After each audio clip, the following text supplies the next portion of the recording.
पूरा हिंदुस्तान आने वाले 5 दिनों का बेसब्री से इंतजार कर रहा है, क्योंकि मिशन मून पर निकला चंद्रयान चांद के बेहद करीब पहुंच गया है।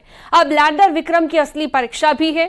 वहीं चंद्रयान 3 ने एक नई तस्वीर भेजी है, जिसे इसरो ने जारी कर दिया है, और विक्रम लैंडर की डी बूस्टिंग भी आज की गई और वो चांद की निचली कक्षा में अब प्रवेश कर गया है। एक रिपोर्ट आपको दिखाते हैं।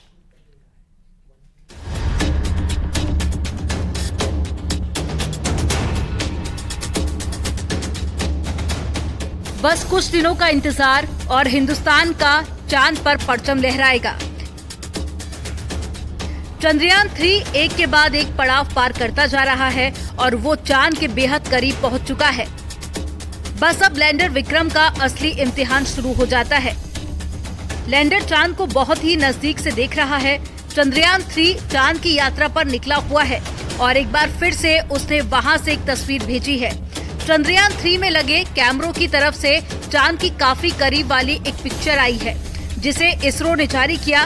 तस्वीर में चांद पर काले धब्बे दिखाई दे रहे हैं और काफी अंधेरा नजर आ रहा है।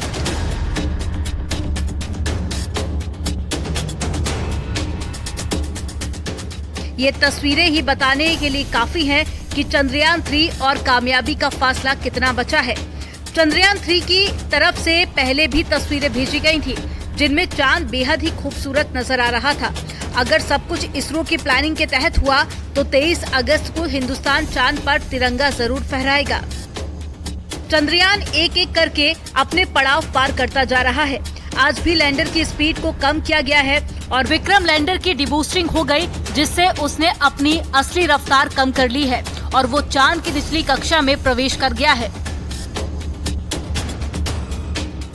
19 अगस्त को लैंडर को 100 किलोमीटर की कक्षा से 30 किलोमीटर की कक्षा में स्थापित किया जाएगा।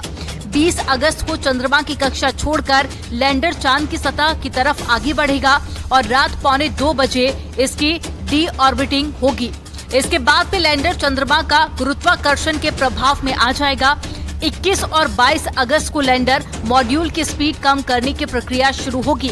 लैंडर मॉड्यूल की दिशा में चंद्रमा के 90 डिग्री में लाया जाएगा और 23 अगस्त के दिन चंद्रमा 3 की सॉफ्ट लैंडिंग होगी।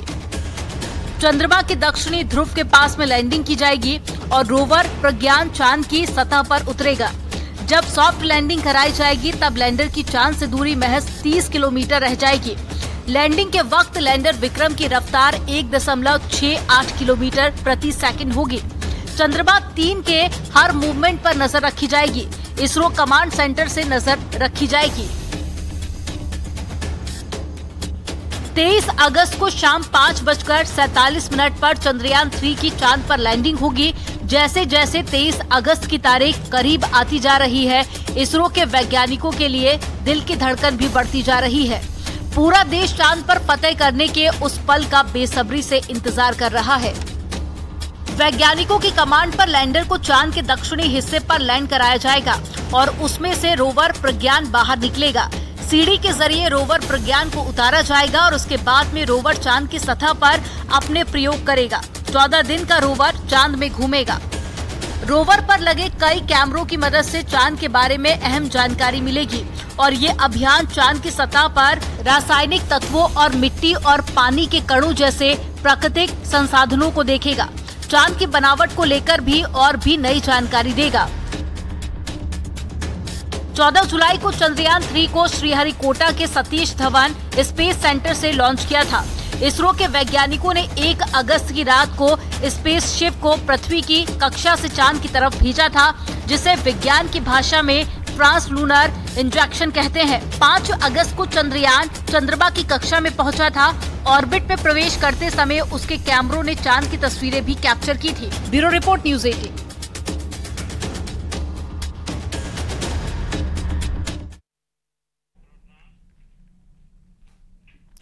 और चलिए अब एक एनिमेशन के जरिए आपको चांद पर जो कुछ होगा उसे समझा देते हैं। ये देखिए, कुछ इस तरह से जो लैंडर है वो चांद पर लैंड करेगा। बहुत ही धीरे धीरे, काफी कम रफ्तार में ये लैंडिंग होगी, जैसा आप देख रहे हैं। बहुत ही धीमी ये प्रक्रिया है और फिर लैंडर से कुछ घंटे के बाद रोवर निकलेगा। ये जैसा आप देख रहे हैं, रोवर जब बाहर आ जाएगा उसके बाद इसरो के साइंटिस्ट पृथ्वी पर बैठे बैठे उससे संपर्क साध पाएंगे। ये वो रोवर है जो बाहर आ जाएगा, उसके साथ अब साइंटिस्ट संपर्क करेंगे। यानी कि ये प्रक्रिया बेहद जटिल है, लेकिन इसे जो है अंजाम देने वाली है इसरो, और इस कमाल को करने में किसी भी तरह से इसरो पीछे नहीं हटने वाला है। अब आपने लैंडिंग की प्रक्रिया को तो समझ लिया, अब कुछ और दिलचस्प जानकारियां आपको एनिमेशन के जरिए दिखाते हैं, आपके साथ साझा करते हैं।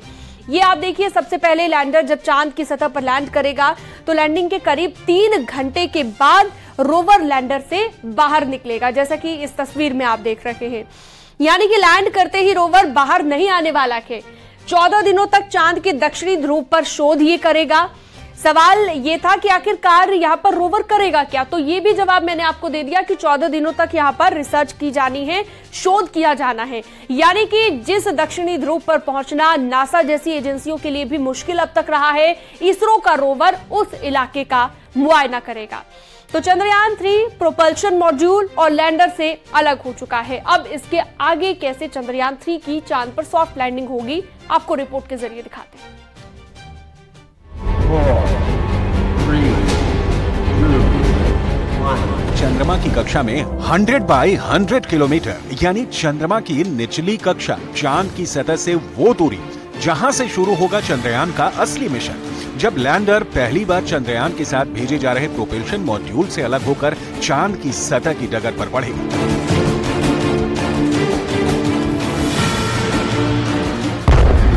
प्रोपल्शन मॉड्यूल से अलग होने के बाद लैंडर विक्रम स्पीड को कम करेगा। लैंडर धीरे धीरे 100 बाई 30 किलोमीटर की कक्षा में पहुंचेगा और अनुकूल परिस्थिति मिलने पर चांद पर लैंड करेगा।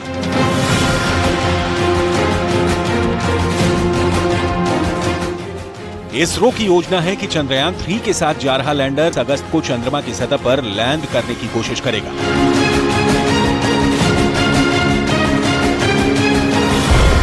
सॉफ्ट लैंडिंग के कुछ वक्त बाद रोवर को बाहर निकालने की प्रक्रिया शुरू होगी। सब कुछ ठीक होने पर रोवर लैंडर से नीचे आएगा।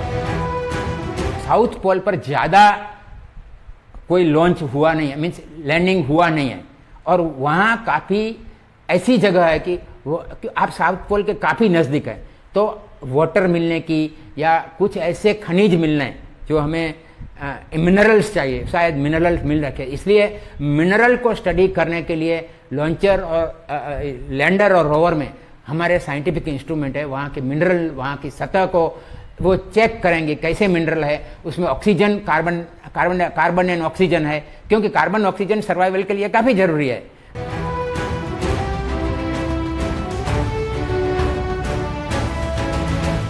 अब सबके मन में सवाल उठ रहा होगा कि रोवर किस तरह से जानकारी जुटाएगा। चंद्रयान के साथ भेजे जा रहे रोवर में क्या कुछ खास है? चंद्रयान के साथ भेजे जा रहे रोवर को चांद के वातावरण के मुताबिक बनाया गया है। इसमें 6 पहिए लगाए गए हैं। रोवर में पावरफुल सोलर पैनल लगा है। Laser induced breakdown spectroscopy rover को लैस किया गया है। रोवर में कई कैमरे लगाए गए हैं।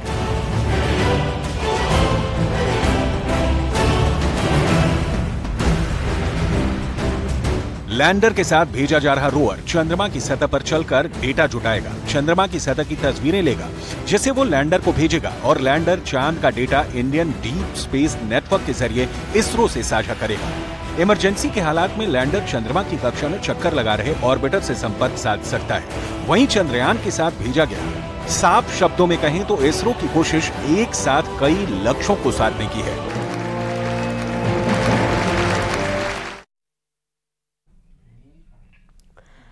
अंतरिक्ष में दबदबा बनाने के लिए पूरी दुनिया में होड़ मची हुई है। अमेरिका, चीन, यूरोपियन यूनियन के देश पहले ही अंतरिक्ष में धाक जमा चुके हैं और अब बारी हिंदुस्तान की है, जहां पर चंद्रयान 3 की सफलता भारत के लिए अंतरिक्ष के बाजार में और भी ज्यादा ताकतवर भारत को बना देगी।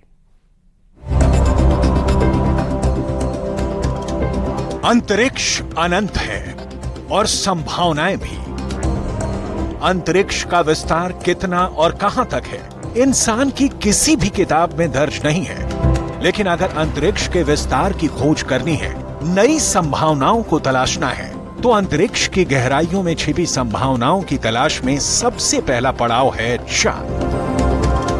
चांद हमारे आकाश में टिमटिमाते किसी भी दूसरे तारे तक पहुंचने से कहीं ज्यादा आसान है। भारत से पहले अमेरिका, रूस और चीन जैसे देश चंद्रमा तक पहुंच चुके हैं। सभी की तैयारी चंद्रमा पर अंतरिक्ष स्टेशन बनाने की है। ऐसे में भारत के लिए चंद्रमा की अहमियत कहीं ज्यादा बढ़ जाती है। चंद्रमा पर पहुंचने से सौर मंडल को समझने में मदद मिलेगी। बड़े लक्ष्यों को प्राप्त करने के लिए चंद्रमा सबसे उपयोगी जगह है। चंद्रमा पर कई तरह के खनिज मिलने की संभावना है। अंतरिक्ष में खोज के लिए स्टेशन विकसित किया जा सकता है। खास बात यह है कि अगर लैंडर की सॉफ्ट लैंडिंग होती है तो फिर अंतरिक्ष में पहुंचने के लिहाज से दुनिया में भारत की साख बढ़ेगी। यही नहीं, अरबों डॉलर के अंतरिक्ष बाजार में भारत पहले से ज्यादा ताकतवर होकर आगे आएगा। चंद्रयान 3 की सफलता न सिर्फ दुनिया के मंच पर देश की ताकत का एहसास कराएगी, बल्कि इसरो के मिशन आदित्य और मिशन गगनयान के लिए भी रास्ते खोलेगी। इसरो की तैयारी गगनयान के जरिए अंतरिक्ष में मानव मिशन भेजने की है। चंद्रयान 3 की सफलता वैश्विक मंच पर भारत की साख तो बढ़ाएगी, प्रधानमंत्री के रूप में नरेंद्र मोदी की साख भी बढ़ेगी।